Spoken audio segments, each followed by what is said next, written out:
كل ما أرجوه من السادة المشيعين السائرين بي إلى مقبرة السلام قريبا من قبر أبي أن يرسموا في شاهدتي نايا يصدح وقنينة خمر تضيء لي الطريق، وأن يغادروا قبري قبل أن يبدأ الملقنون.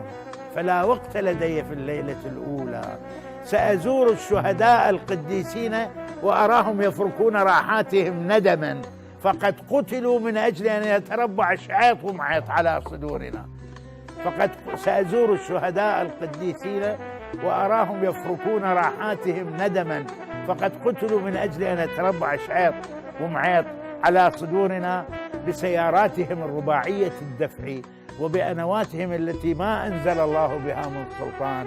وأقول لهم طبتم موتا، فما زال أطفالكم يشحذون في الإشارات الضوئية، ونساؤكم يتقوسن بين التقاعد والعقار، وأمهاتكم في آخر صيحات الموت تلال من العباءات السود تطير نائحة إلى السماء. وأسمع صوت أبي: يا ولدي اركض في قبرك، هذه ليلتك الأولى وهنالك استمارات لا بد من مديها.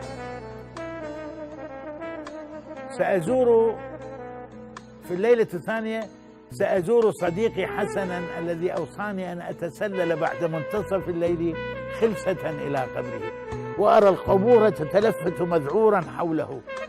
وحسن كف أنينك، أتعبت الموتى، سلم من غضب ينشق عن قبرك لا تلويه ريح، أنت في قمته تقتص من رأسك سكران تصيح. لم يرحني الموت، لم يقرأ على قلب السلامة، وشرابك خشن الملمس يا حسون، أدمى كبدك إنه يحفر في جرفك سواك حطاما. لا فرق إذن، كان حسن قبرا فوق الأرض ينفخ نايا وربابا، صار حسن قبرا تحت الأرض ويسري في القبور يسأل الأموات عن نفخة صور، فلقد هيأ للرب عتاب.